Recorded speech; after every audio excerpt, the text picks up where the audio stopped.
Olá, sejam muito bem-vindos. O Brasil é o terceiro país do mundo em empreendedorismo feminino. 35% dos negócios são chefiados por mulheres, mas os desafios ainda são grandes. Começando pela remuneração.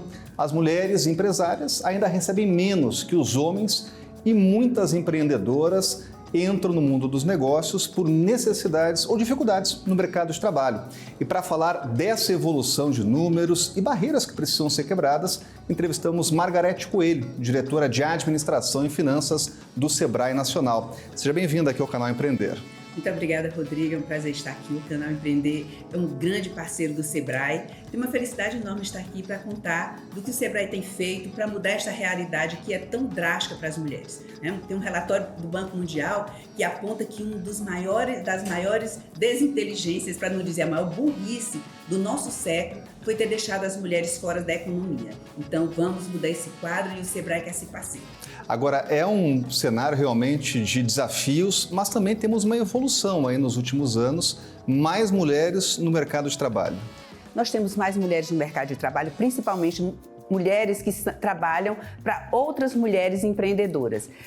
O empreendedorismo feminino, ele gera muito emprego para outras mulheres. Então é muito importante que isso seja visto, porque as mulheres elas estão gerando mais emprego, gerando mais dividendos para o país, mas elas não estão sendo apoiadas, não há uma reciprocidade do país em relação a elas. As mulheres têm uma dificuldade enorme em, por exemplo, ter acesso ao crédito.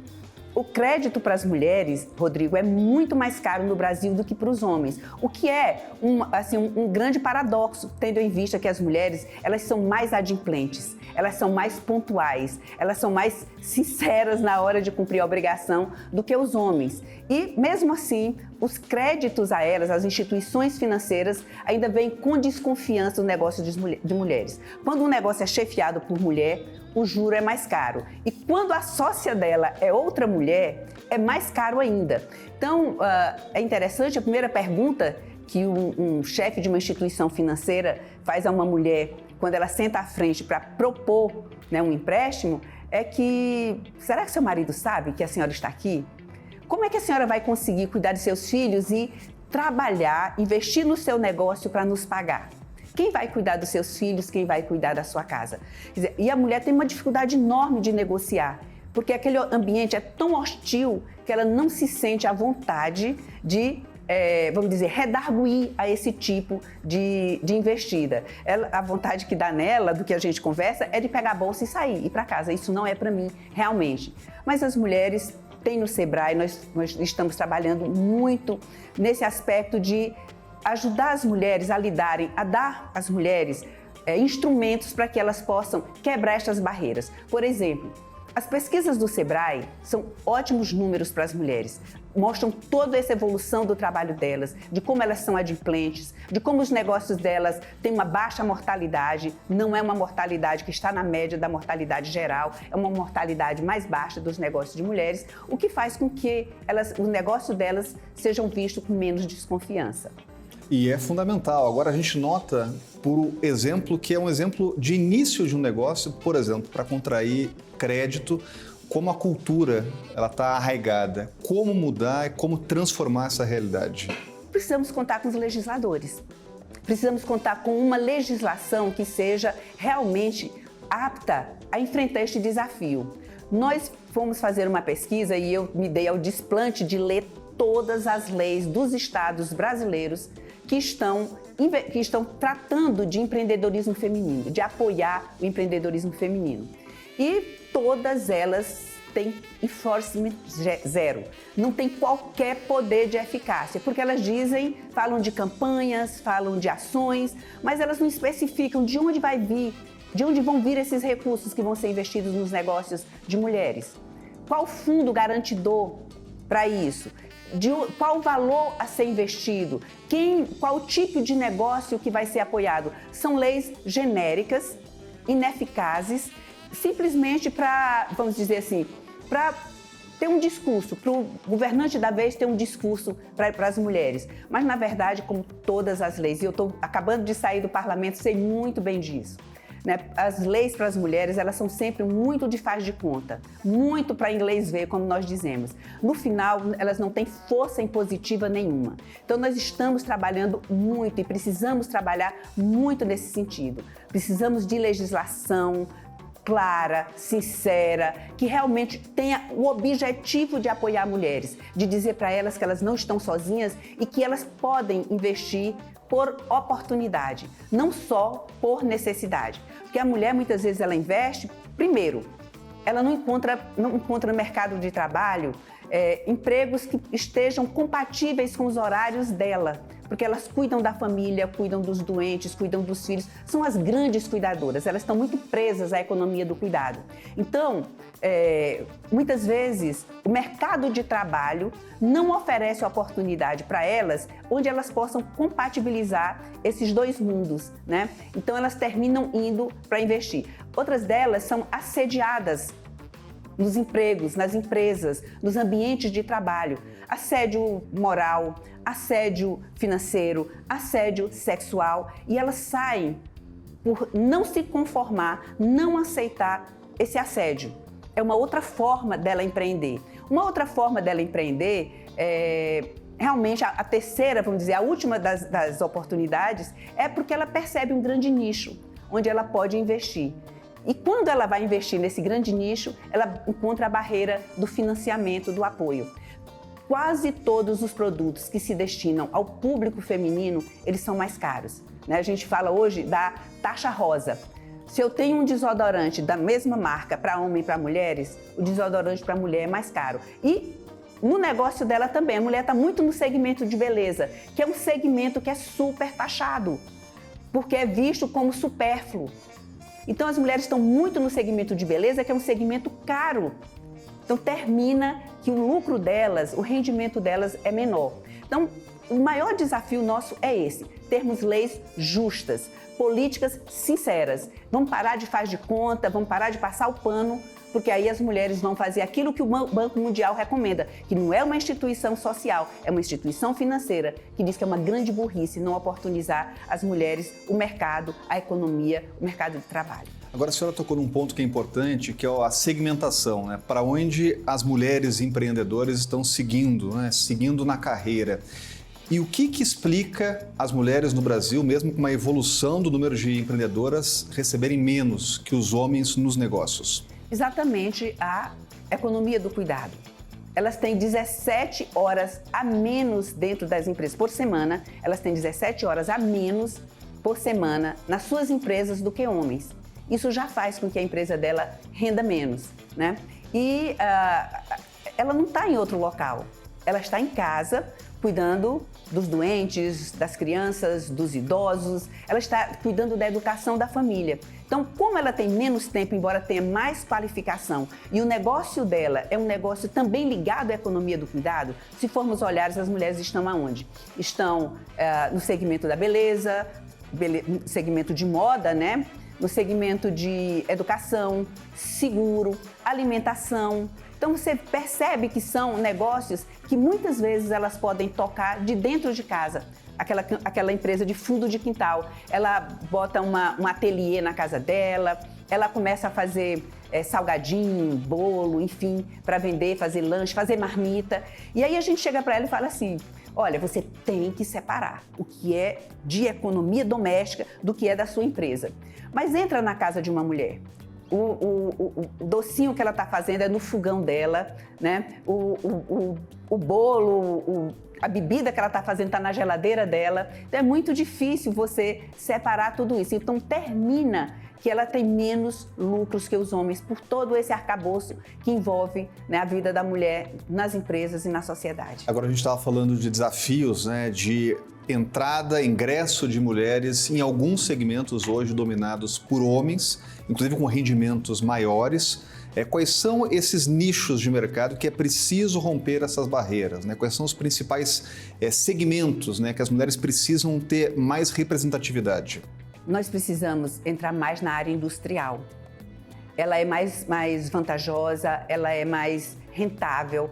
Nós precisamos entrar nas questões da tecnologia, tem muito pouca mulher ainda. Eu fiz engenharia civil, nós éramos 45 alunos na sala, nós só éramos 3 mulheres. E isso, não vou nem dizer, mas 30 anos atrás.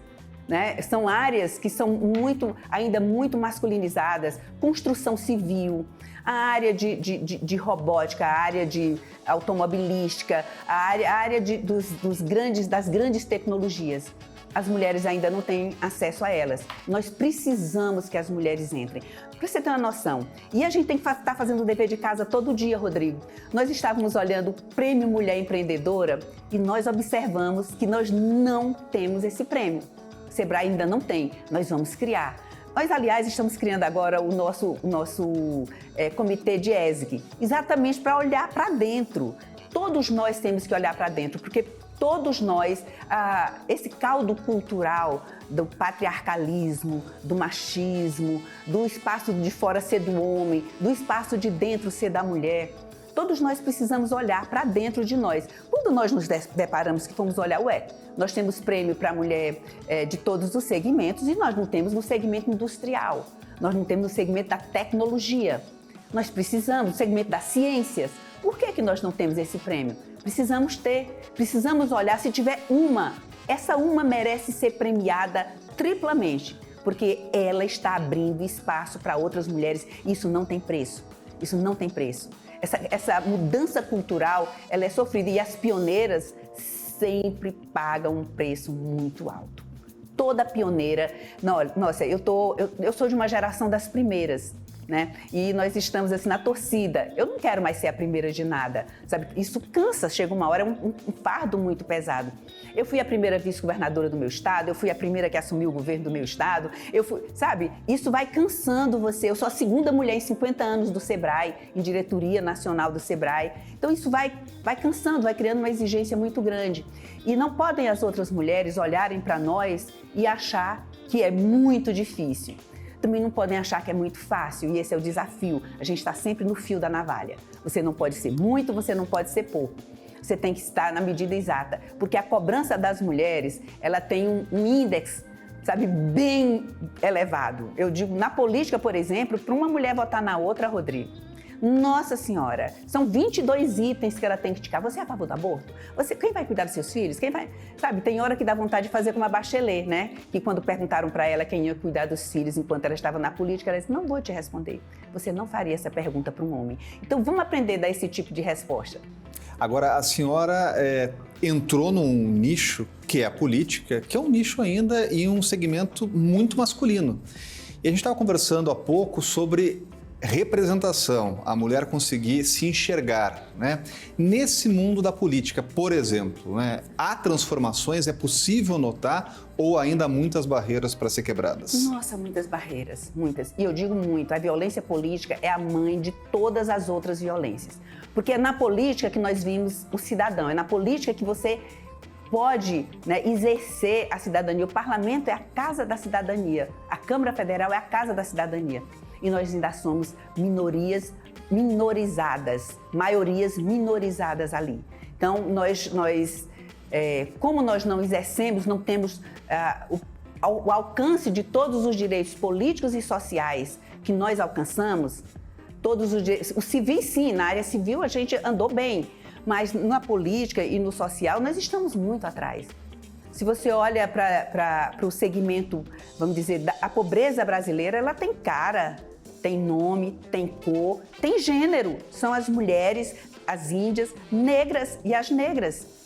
São essas, as indígenas, me desculpem, são essas que estão no segmento da pobreza. Então, se nós não somos vistas por inteiro, como cidadãs por inteiro, Rodrigo, nós vamos continuar sendo estupráveis, matáveis, espancáveis e colocadas de lado, por exemplo, na hora de um financiamento de um negócio. Agora, a mudança e a transformação, ela passa pela política, pela legislação, pela família e pelo mundo corporativo. Tem um dado que é importante, que hoje temos muito mais mulheres chefes de família. Isso é um avanço que a gente pode notar no país? Olha, é um avanço, porque o ideal de um lar é onde haja uma divisão, uma paridade. Esse é o nosso desafio. Nós queremos casas, lares, onde homens e mulheres tenham direitos e obrigações iguais. obrigações principalmente. Então, por que as mulheres estão menos tempo nas empresas? Nós acabamos de dizer, 17 horas a menos que os homens, e elas não estão no repouso, elas estão na chamada terceira jornada, no terceiro expediente, que é o expediente da casa. Nós precisamos fazer um movimento contrário. Eu também não acho justo com os homens eles não estarem na economia do cuidado.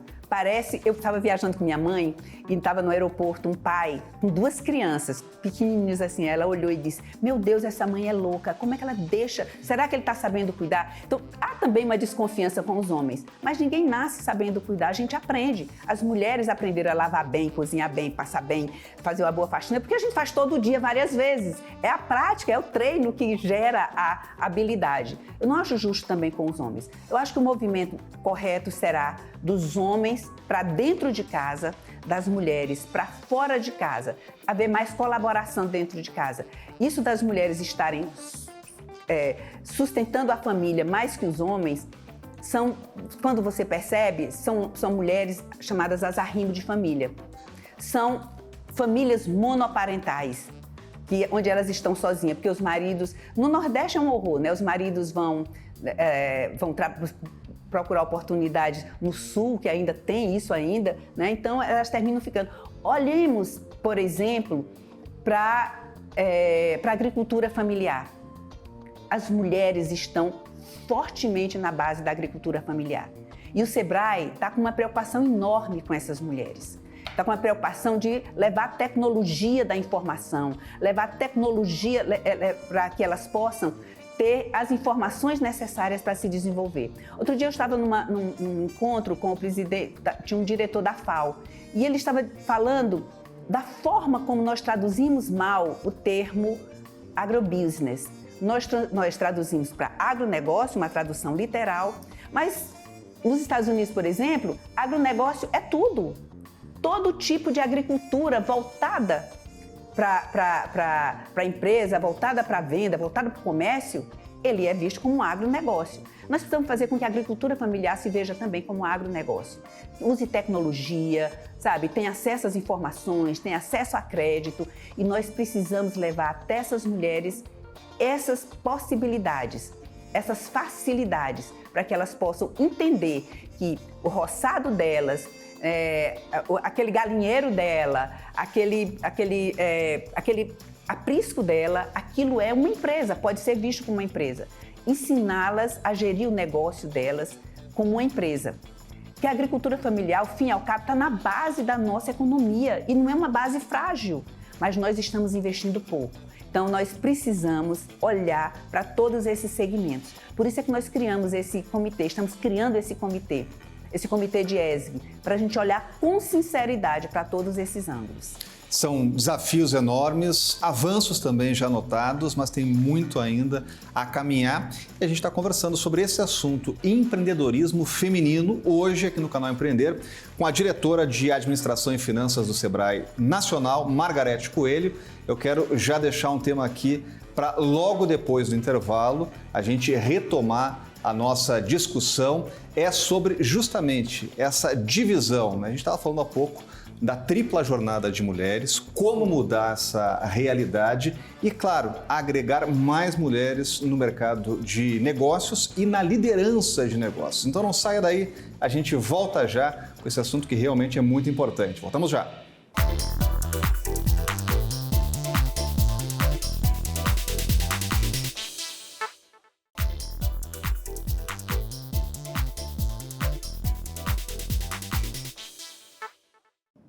Voltamos com a entrevista hoje falando sobre empreendedorismo feminino, avanços e barreiras ainda que precisam ser quebradas. Hoje entrevistando a diretora de Administração e Finanças do Sebrae Nacional, Margarete Coelho, que está com a gente. Antes de ir para o intervalo, a gente estava falando sobre mudanças e transformações. Transformações, inclusive, dentro de casa.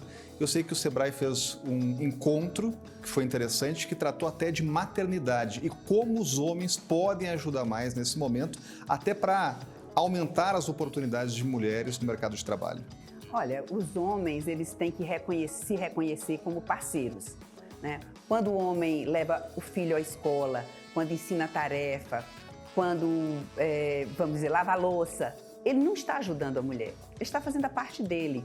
Então isso é muito importante que aconteça, principalmente nesse momento em que as mulheres têm os mesmos desafios que os homens no mercado de trabalho.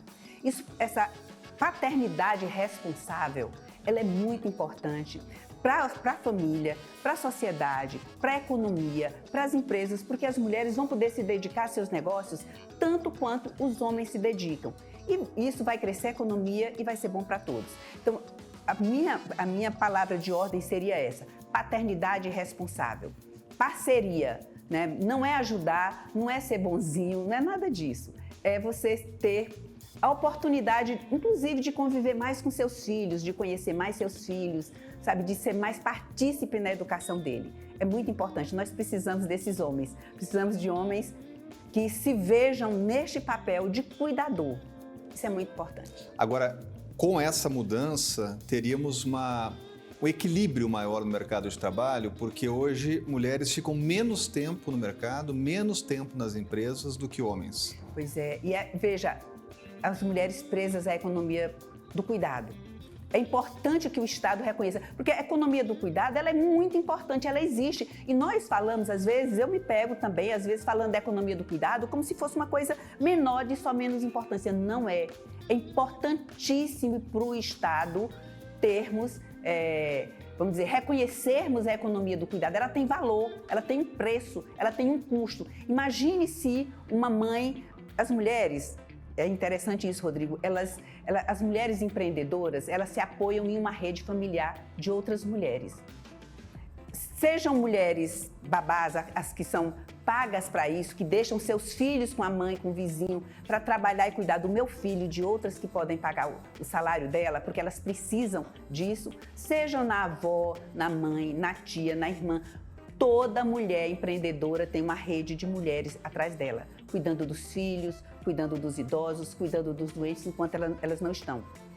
Se isso não existisse, o Estado teria que ter mais asilos, mais creches. Por que nós temos esse déficit tão grande de creche? A pressão não é tão grande em cima. E o poder municipal tem responsabilidade constitucional de ter. Porque a creche é vista como algo para a criança, como um direito da criança. Como ele não é reivindicado, ele é, de certa forma, silenciado. Não, a creche é um direito da mulher também, um direito da mãe de ter um local adequado para deixar seu filho enquanto ela trabalha. Por que as empresas não têm berçários, as empresas não têm locais para amamentação? Por que não tem? Sabe? Porque é um direito das mulheres. Então, eu volto a dizer, precisamos de mais leis. Nós temos um arcabouço legal enorme, mas a gente precisa de sinceridade desse legislador. Precisa que esse legislador olhe de verdade para a gente. Não fique passando pano, não, sabe? Fazendo lei para fazer de conta que está nos atendendo, que não está. E nós já estamos atentas a isso. Nós não atentamos ainda, foi para que somos nós que elegemos e somos nós que derrotamos. 53% do eleitorado é de mulheres. Se elas decidem, acabou. Então, nós precisamos ser menos exigentes conosco, sabe? A gente precisa ser mais carinhosas umas com as outras. Nós não podemos olhar para outra mulher e achar que ela não lhe representa ou ela não nos representa porque ela está acima do peso, porque ela é gorda, porque o cabelo dela é crespo, ou porque ela é loura, ela é magra, ou porque ela não quer ter filhos, ou porque... Nós não podemos. Nós temos que olhar para a outra como irmã, como parceira, como alguém que precisa, sabe... Por isso é que a palavra sororidade é bonita, que a sororidade é mais de irmã, sabe? De aquela coisa de uma entender a outra. Nós precisamos ter mais... A mulher, ela passa por 2 grandes sofrimentos. Primeiro, ela passa pela síndrome da impostora. Quantas vezes eu já me peguei assim diante de um desafio enorme, gente, eu não dou conta. Eu não dou conta e aquilo é horrível para mim, admitir que eu não dou conta. Não tem nadinha não dá conta, tá tudo bem não dá conta, ninguém dá conta. A Mulher Maravilha, ela existia no cinema, mas lembra, a Mulher Maravilha não tem marido, não tem filho, não tem emprego, ela só tá aí para salvar o mundo. Então nós temos todas essas barreiras. Então nós precisamos superar essa coisa da guerreira. Me dá uma preguiça quando alguém me chama de guerreira, uma guerreira cansada, maltrapilha, sabe? Dá preguiça quando alguém chama a gente de guerreira. Porque guerreira é aquela que dá conta de todo jeito. A que custo? Muitas vezes ao custo do emocional, do físico, da felicidade. Ela não tem tempo para ela. E a outra questão também é essa cobrança que vem, né, da sociedade, de achar que você está abandonando a casa, abandonando os filhos, e tudo isso é uma cobrança enorme. Nós nos cobramos todos os dias, é o sentimento da culpa, então a gente luta contra a fraude, a síndrome da fraude e a da culpa. E são temas importantíssimos para a gente conversar aqui. E é até interessante a gente abrir espaço para dar voz às mulheres empreendedoras. Nesse encontro recente do Sebrae, que envolveu empreendedoras, chefes de negócios, o que a senhora mais ouviu e pode até reportar para os nossos telespectadores? Primeiro isso, a questão da economia do cuidado, né? A falta de tempo para se dedicar, quer dizer, a essa mitigação do tempo dela para cuidar do negócio. Segunda questão, a questão do financiamento, do acesso ao financiamento. A segunda questão também, ainda dessa prisão de determinados segmentos. A mulher ainda não é vista com bons olhos em determinados segmentos. Mas aqui nós estamos mudando um pouquinho, nós já temos 2 presidentes de bancos importantes mulheres, né? E parece-me que na questão da sucessão familiar nas grandes empresas, a mulher já é vista com mais respeito, né? Já se abre um espaço, ela já está conseguindo se impor mais. Então, as várias empresas, nós fizemos um encontro no Rio com CEOs de grandes empresas e nós percebemos que esse nicho também nós já estamos penetrando. Está tudo começando, mas nós precisamos acelerar esse passo. Porque da forma que nós estamos, estudos indicam que só daqui a 200 anos, nós vamos chegar à paridade. Nós não podemos esperar tudo isso, a sociedade não pode esperar. Então nós precisamos, primeiro, resolver a nossa questão da síndrome da impostora e da culpa por estarmos abandonando a família. De que forma? Trazendo o homem mais para dentro de casa, para que a gente possa ter mais tempo fora de casa. Precisamos de leis que nos reconheçam, que nos sirvam mesmo de instrumento, leis com enforcement, com poder de imposição, para que a gente possa realmente ter acesso aos créditos, nós podemos ter acesso a incentivos fiscais que beneficiem nossos negócios. E nós precisamos de creches, de espaços para que os nossos filhos fiquem boas escolas, bem amparados, para que a gente possa trabalhar e se dedicar a esse país. Porque o mundo precisa, a economia precisa da nossa mão de obra. É até interessante a gente falar desse assunto da síndrome da impostora. Tenho certeza que muitas mulheres empreendedoras estão nos acompanhando. Em algum momento da carreira tiveram esse sentimento. É o sentimento de que elas não estão preparadas ou estão num lugar em que não deveriam estar, né? Como enfrentar esse sentimento e conseguir, de alguma forma, desviar aí do chamado síndrome de impostora? Olha, eu acho que uma das coisas que faz muito a gente se sentir assim é a questão do assédio. O assédio é terrível. E o assédio, ele aumenta o custo do Brasil. Preciso que se reconheça isso. Porque o assédio no trabalho, seja o assédio moral, seja o assédio sexual, ele é terrível, ele adoece. Ele cai o rendimento, ele faz com que a pessoa, quer dizer, você sobrecarrega o sistema de saúde, porque você vai ter alguém acessando o sistema de saúde porque está com doenças de fundo emocional, porque sofre no trabalho. Ele tira o rendimento daquele empregado, ou daquela empregada, tira o rendimento dela e ainda faz com que ela falte mais ao trabalho. Isso é terrível. O assédio moral, ele é terrível, porque o assédio sexual normalmente ele vem do superior hierárquico. O assédio moral, ele vem, inclusive, quando se é mulher, inclusive do subalterno. Ele boicota o trabalho da chefe, ele faz apelidos, ele faz pouco caso, principalmente, ele cria estratégias para boicotar o trabalho dela. Vem do colega, da colega, e vem do superior, quer dizer, vem de todos os lados. Isso aumenta o custo do Brasil. Nós precisamos que o legislador veja isso, que o Poder Judiciário veja isso. Se você vai, por exemplo, fazer uma pesquisa nos tribunais do trabalho, nas questões de assédio, você vai ver que 80% de vítimas de assédio são mulheres. Então nós precisamos, como é que eu não vou me sentir impostora num ambiente tão ruim? Eu chego ao banco para fazer um empréstimo e ele me pergunta da minha família, do meu marido. Ele não me pergunta sabe? Ele não olha com sinceridade para a probabilidade, para a possibilidade do meu negócio dar certo. Ele não olha a minha ficha financeira, o quanto que eu sou boa pagadora. Ele olha para outros aspectos, inclusive o aspecto físico. Se é gorda, como é que se vestiu, como é que se apresentou, como é que falou. Então, assim, a cobrança vem muito forte. Então, esse ambiente vai para a política. Nossa, na política é um horror. Nos interrompem a fala cada vez que você vai falar. A mulher interrompida, já viu, né, tem uma pesquisa, 100 vezes mais que o homem. Você não consegue completar seu raciocínio. Ou você termina de falar e o homem complementa. Ah, ela está querendo dizer que... E vai repetir o que se disse. Então, tudo isso cria um ambiente hostil para a mulher. Cria um ambiente hostil e não tem como você não sentir que aquele lugar não é seu. Não é aqui que eu quero ficar. Mas ela, tudo bem se ela acha que não é. Sabe? Não quero, eu quero ficar trabalhando em casa mesmo. Tá tudo bem com você se você faz isso. Porque isso é uma forma de luta também. É uma forma de dizer, vi e não quero. Não é isso que eu quero para mim. A Jacinda fez isso. Ela disse, não quero, não é isso que eu quero para mim. E pronto. Não é um sinal de fracasso quando você diz, não é isso que eu quero para mim. Então, é todo um caldo, é toda uma estrutura que precisa ser trabalhada e ser vista. E nós no Sebrae estamos olhando para dentro. Vamos criar o nosso comitê de ESG e a primeira passada de régua é dentro de casa. Agora, interessante que quando a senhora menciona esses casos específicos dentro de corporações, a mulher que é interrompida numa reunião, a mulher que às vezes o homem vai lá e tenta explicar o que ela falou, como mudar isso dentro da empresa? Mudar dentro do mundo corporativo, uma mudança interna de cultura empresarial. Começa em casa também, não é? Começa em casa também. Como nós estamos educando os nossos filhos, como nós estamos educando as nossas filhas. Não digo que seja culpa da mulher porque o homem seja machista. Ele tem pai também.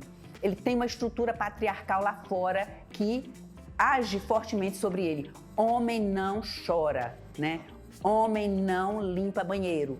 Então, o homem que sofre, recebe esses influxos, ele termina sendo moldado por ele também. Então, é começar por esta mudança na cultura do cuidado, dividindo os trabalhos em casa desde criança. Nas escolas, termos também esse viés. E vamos abrir espaço para que essas mulheres, para que essas meninas possam olhar para outras mulheres e se espelhar. As meninas precisam nos ver. Nós que chegamos, eu considero que eu cheguei. Eu já disse aqui, né, eu já fui pioneiro em tanta coisa, sabe? Cansa um pouco você estar sempre na vanguarda. Mas é importante que nós estejamos na vanguarda. Nós que somos a geração das primeiras. Nós precisamos, vamos dizer, resistir e lutar todos os dias, atentas e fortes, para que as meninas nos olhem e percebam que elas podem chegar onde nós chegamos, que elas podem querer ser o que elas quiserem e se sentirem seguras, sendo o que elas querem, onde elas querem. Então é uma mudança estrutural. E por falar em mudança estrutural, a gente estava falando de evolução de números, mais mulheres empreendedoras. Agora tem um número que ele é importante, precisa mudar e com mais rapidez, que é mulheres em posições de liderança.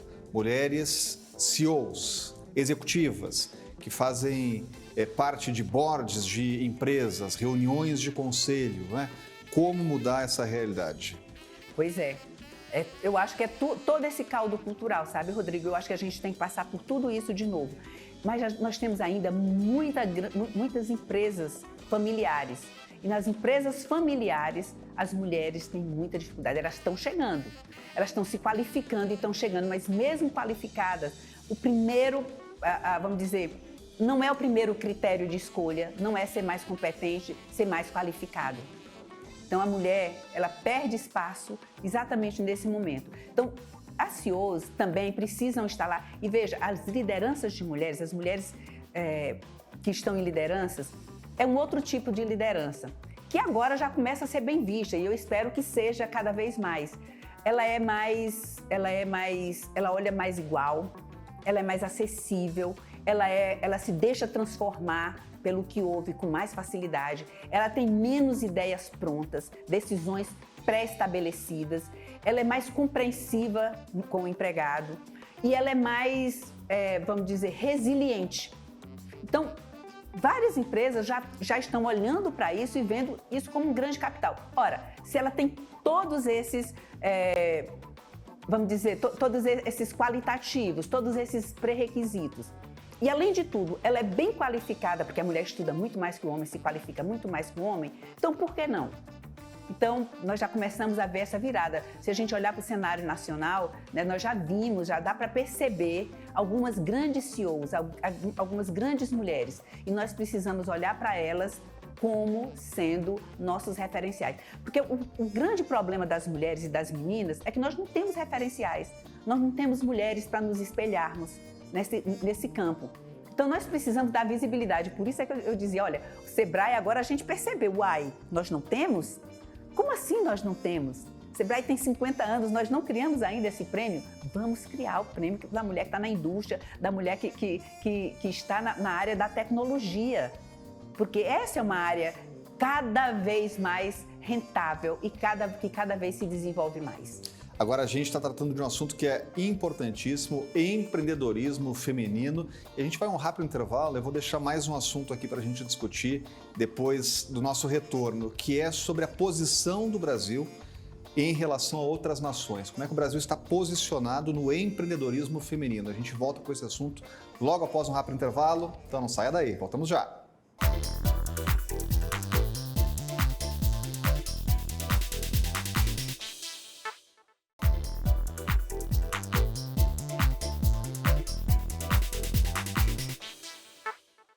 Voltamos com a entrevista, hoje falando de empreendedorismo feminino no Brasil e também no mundo. Tema que a gente deixou aqui antes do intervalo e hoje conversando com Margarete Coelho, diretora de Administração e Finanças do Sebrae Nacional. Esse é um tema que é importante e até fundamental a gente saber a posição do Brasil no mercado internacional. Como é que o país está posicionado aí nesse tema empreendedorismo feminino?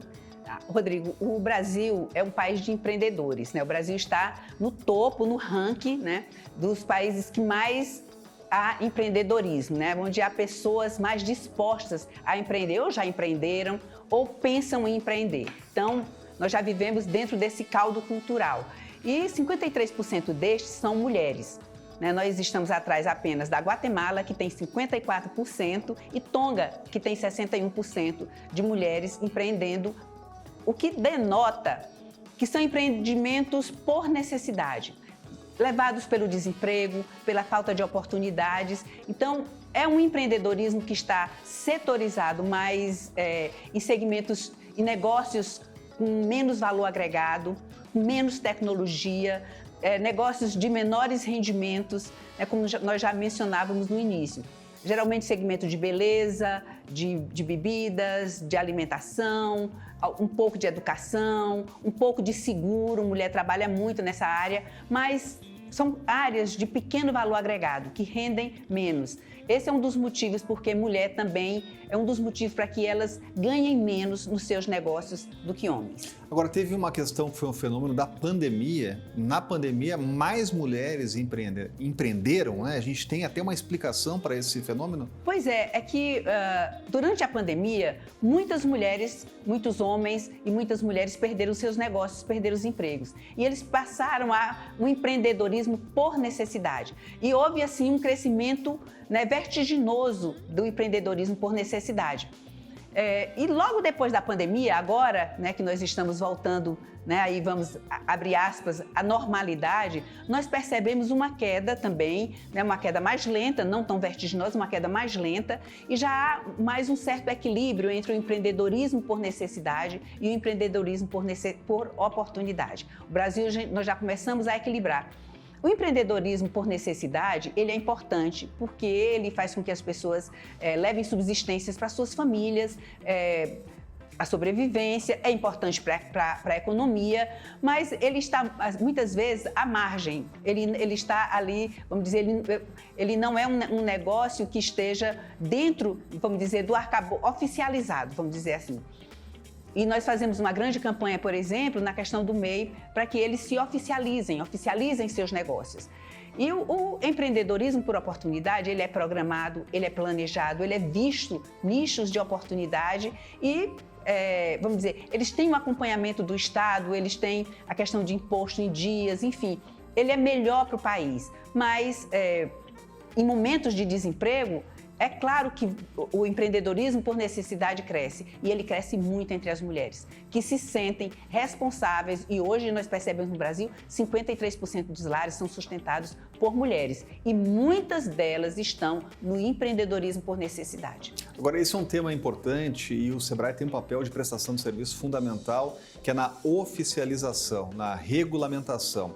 A senhora estava citando há pouco daquela senhora que está em casa, é dona de casa, mas começa a fazer um bolo, começa a fazer uma marmita, e isso começa a gerar um fluxo, inclusive financeiro importante. Ela pode se oficializar, se regularizar, na verdade, né? E virar uma empreendedora. Sim, ela pode e ela deve. Inclusive, nós falávamos também a respeito, inclusive, da agricultura familiar, que também tem que se regularizar, tem que se transformar em uma empresa. Porque quem está também à margem não tem direito ao crédito, não tem o reconhecimento, não tem direito ao INSS, não tem direito à aposentadoria. Enfim, tem uma série de benefícios sociais também que se agregam. Tudo bem, vai pagar imposto, vai, mas vai ter acesso a esses outros benefícios.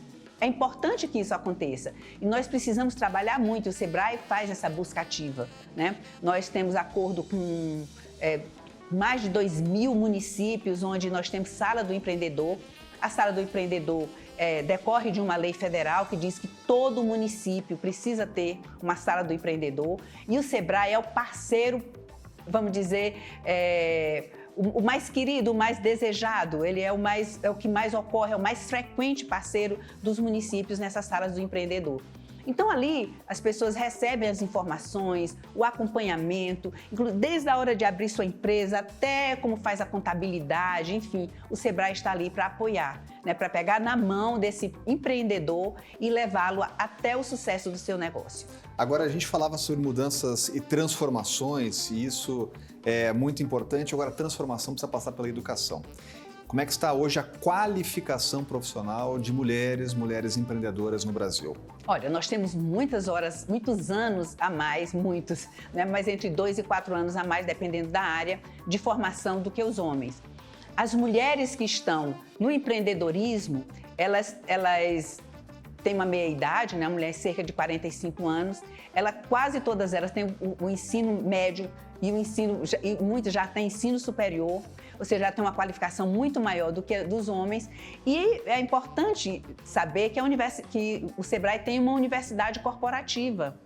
Nós temos uma universidade corporativa exatamente para oferecer qualificação. Nós qualificamos os nossos colaboradores para que eles possam qualificar estes empreendedores. Então, nós temos uma mão de obra extremamente qualificada. E a ideia dessa gestão é que essa universidade ela seja muito mais ativa. Nós queremos colocar mesmo a marca da Universidade Corporativa do Sebrae no mundo. Porque realmente é um canhão de possibilidades que essa universidade corporativa oferece. Temos bons quadros, temos bons nomes, temos boas tecnologias, temos um portfólio maravilhoso e nós agora estamos transformando, estamos trazendo uma nova metodologia de oferecer esses trabalhos. Nós vamos ter quase que uma Netflix, né, de qualificação do empreendedor no Sebrae.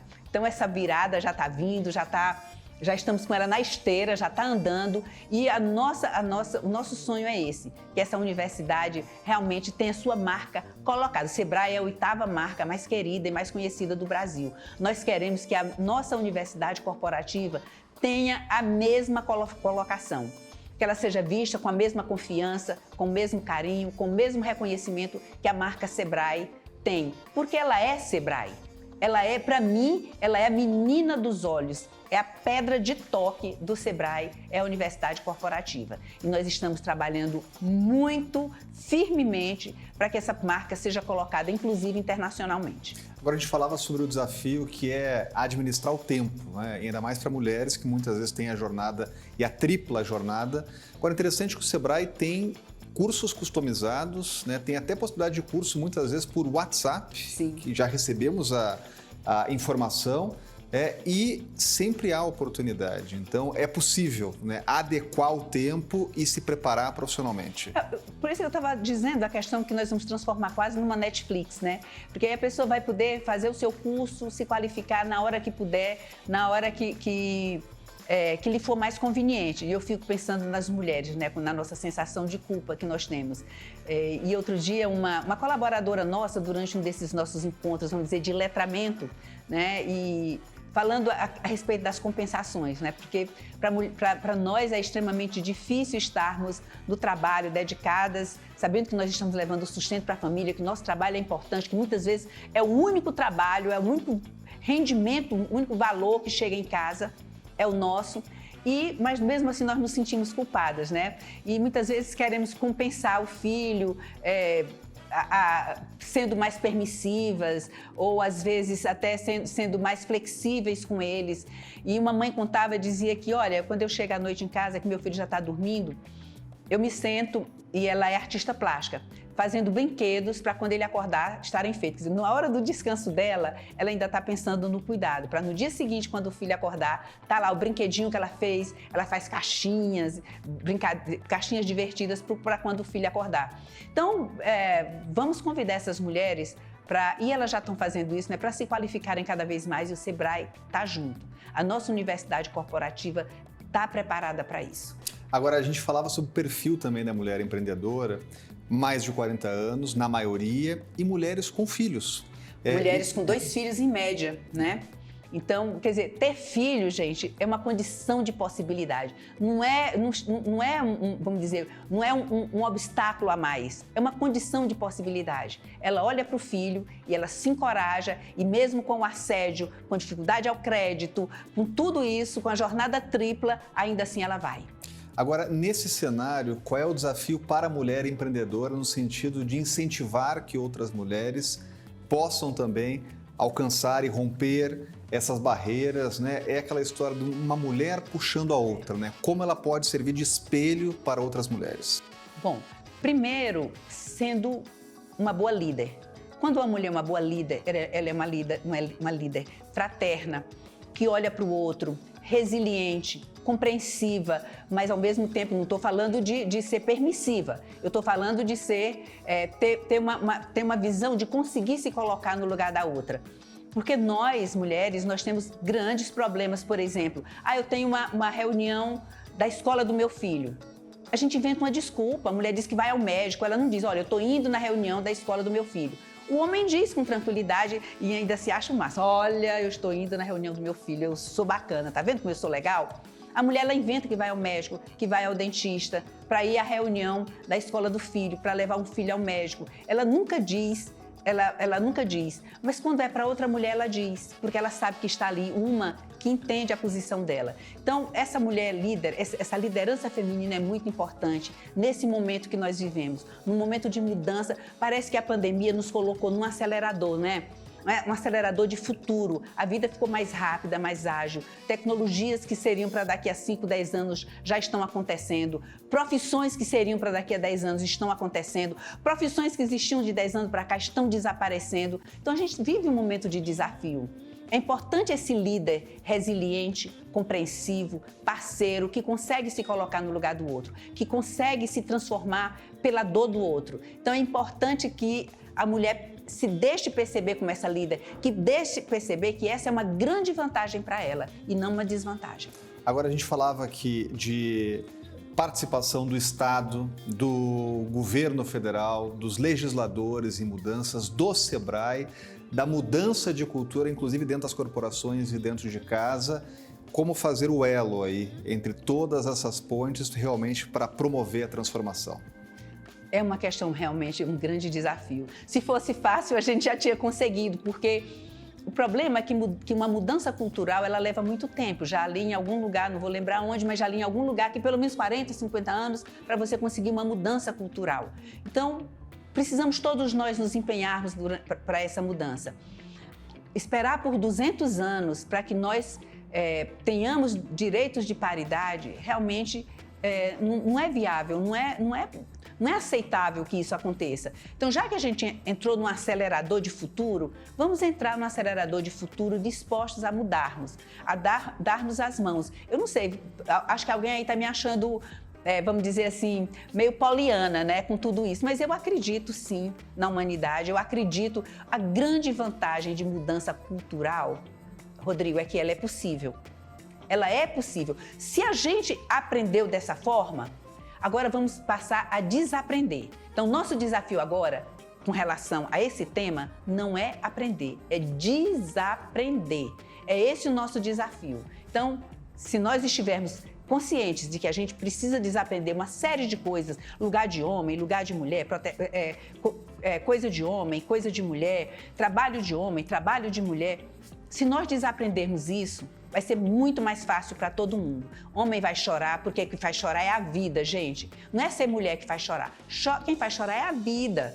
Em determinados momentos nos faz chorar. Então vamos desaprender uma série de coisas que a gente vai transformar esses 200 anos em 50. E quem sabe, Rodrigo, a gente ainda vai ver alguma coisa, né? E com certeza, precisa ter otimismo. Que bom que a gente pode ver avanços, transformações, mas há ainda muitos desafios pela frente. Em pouco tempo aqui a gente falou sobre legislação, a gente falou sobre políticas públicas, sobre o trabalho importante do Sebrae e sobre uma mudança de cultura, inclusive em corporações e dentro de casa, que mostra que a gente tem muitos assuntos ainda para tratar e não quero deixar um convite para retornar aqui ao canal Empreender e já deixar um muito obrigado pela participação aqui em A Entrevista. Olha, eu quero te agradecer muitíssimo, né? Achei uma ótima entrevista, viu, gente? Sinceramente achei. Mas boas perguntas, né? Com um bom fio condutor, nós conseguimos realmente tocar em vários pontos que são essenciais. Superficialmente, é claro. Mas para mim será sempre um prazer retornar. O Sebrae se orgulha muito da parceria com o canal Empreendedor e a nossa ideia é de fortalecer cada vez mais. Já tem o convite para que a Universidade Corporativa consiga participar mais do canal, seja mais próxima do canal, do canal Empreendedor, a nossa Universidade Corporativa consiga usar o canal Empreendedor como um grande, vamos dizer assim, eu não gosto da palavra, eu gosto de ovulador, né? Eu gosto de ovular, eu não gosto muito de disseminar. Mas isso é uma outra questão que a gente trata outro dia. Muito obrigado e até uma próxima. Eu quero agradecer principalmente a você que acompanhou aqui a entrevista no canal Empreender, já deixando convites para novas entrevistas por aqui. Muito obrigado e até mais.